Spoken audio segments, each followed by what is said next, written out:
নদিয়ার হরিণঘাটার বিধায়ক ওয়াসিম কুমার সরকার কোরআন শরীফকে অপমান করেছে, কোরআন শরীফকে অবমাননা করেছে। হ্যাঁ, আপনারা সম্প্রতি এই ভিডিওটা দেখেছেন।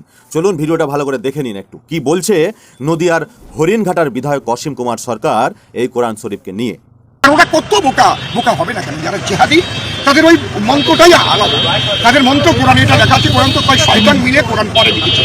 যেটা আগেই কোরআন ছিল সেই কোরআন বদরের যুদ্ধে পুড়ে ছাই হয়ে যায়। জেনে রাখুন, ইতিহাস আমার কাছে আছে, পিকে হিটলার লেখা ইতিহাস আমার কাছে আছে। এবং তারপরে 27 জনের শয়তানের দল মিলে এই কোরআন লিখেছে। এবং বারে বারে এই কোরআনের মধ্যে এমন এমন জিনিস ঢুকানো হয়েছে, বাচ্চাদের শেখানো হচ্ছে, হে মুসলমানগণ, অমুসলমানদের যেখানে পাইবে সেখানে বন্দী করিবে, নির্মমভাবে হত্যা করিবে। কোরআনে লেখা আমার কাছে আছে কোরআন। চ্যালেঞ্জ করুক, আমার কাছে কোরআন আছে, তাজের কোরআন। ওই কোরআন পাওয়া যায় না গরু না খেলে। 21,000 টাকা বিল হয়েছিল কানিভাল নার্সিং হোমে, সেই টাকা আমি দিয়ে বাংলাদেশ থেকে কোরআন কালেকশন করেছি। আমি জানি না সেই কোরআন কার কাছে আছে কিনা। পরিষ্কার লেখা আছে, হে মুসলমানগণ, অমুসলমানদের যেখানে পাইবে সেখানে বন্দী করিবে, নির্মমভাবে হত্যা করিবে। এই কোনো ধর্মগ্রন্থে, সে হিন্দু ধর্মই হোক, সে মুসলিম ধর্মই হোক, সে খ্রিস্টান ধর্মই হোক, কোনো ধর্মগ্রন্থে যদি এই জাতীয় কথা লেখা থাকে, আমি সে ধর্মগ্রন্থ পড়ে প্রস্তাব করি। সে ধর্মগ্রন্থ আমি যখন তখন পুড়িয়ে ফেলতে পারি। শুনলেন তো বিজেপির বিধায়ক তথা হরিণঘাটার বিধায়ক অসীম কুমার সরকারের বক্তব্য। হ্যাঁ, এই বক্তব্য মুসলমানদের গায়ে কাঁটা দেয়, এই বক্তব্য মুসলিমদের গায়ে কাঁটা দেয়। একদম সত্যি কথা। মুসলিম ধর্মাবলম্বী মানুষদের মনে বড় আঘাত দিয়েছে এই হরিণঘাটা বিধায়কের বক্তব্য। কি বলবেন আপনারা? আপনি কি মুসলিম? আপনি যদি মুসলিম হন তো অবশ্যই আপনার লোম দাঁড়িয়ে যাবে এই কথাগুলো শুনে। আর যদি না লোম দাঁড়ায়, আপনার যদি রাগ না ওঠে, তাহলে আপনি মুসলমানই নন। আজকে কোরআন শরীফকে নিয়ে এই বিজেপি বিধায়ক অসীম কুমার সরকারের কুরুচিকর মন্তব্য সমগ্র মুসলিম জাতির ভাবাবেগকে আঘাত করেছে, সমগ্র মুসলিম সম্প্রদায়ের মানুষের মনে আঘাত কেটেছে। হ্যাঁ, সত্যি কথা।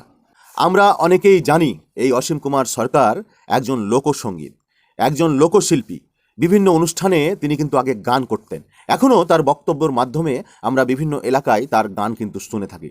কিন্তু তার কাছ থেকে এইরকম মন্তব্য, তার কাছ থেকে ইসলাম ধর্মের পবিত্র ধর্মগ্রন্থ কোরআন শরীফকে নিয়ে এই কুরুচিকর মন্তব্য সমাজ মাধ্যমে কী প্রভাব ফেলবে সেটা আপনারা বুঝতেই পারছেন।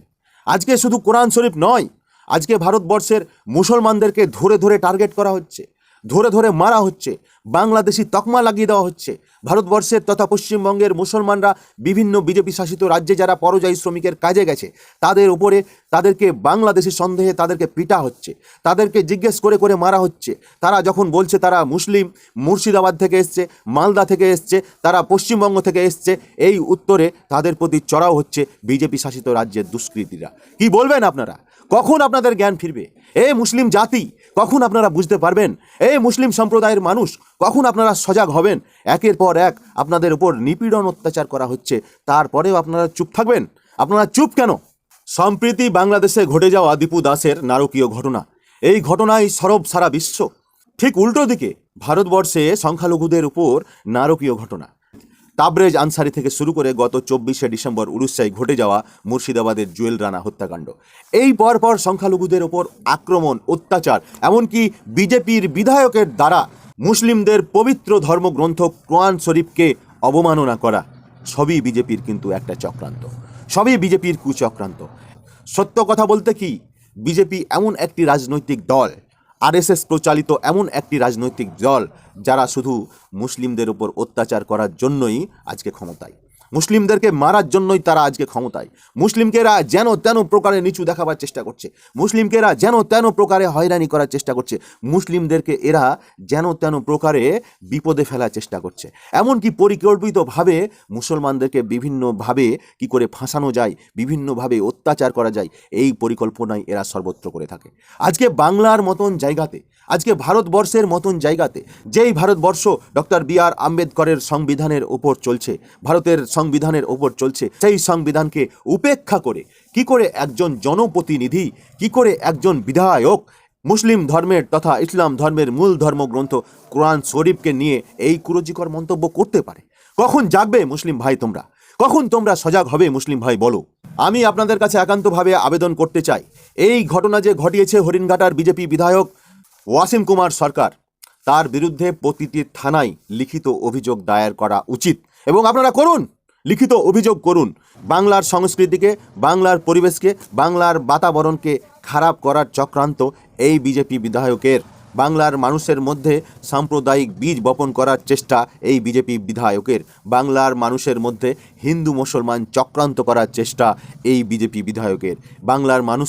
বাংলার মানুষেরা যাতে এই বিধানসভা নির্বাচনের আগে একে অপরের মধ্যে লড়াই করে, তার এই চেষ্টা বিজেপি বিধায়কের। এর বিরুদ্ধে প্রতিটি থানায় মামলা দেওয়া উচিত, এর বিরুদ্ধে প্রতিটি থানায় এফআইআর করা উচিত। আপনারা অতি শীঘ্রই সকলে মিলে ঐক্যবদ্ধ হয়ে এই বিজেপি বিধায়ক ওয়াসিম কুমার সরকারের বিরুদ্ধে লিখিতভাবে অভিযোগ করুন।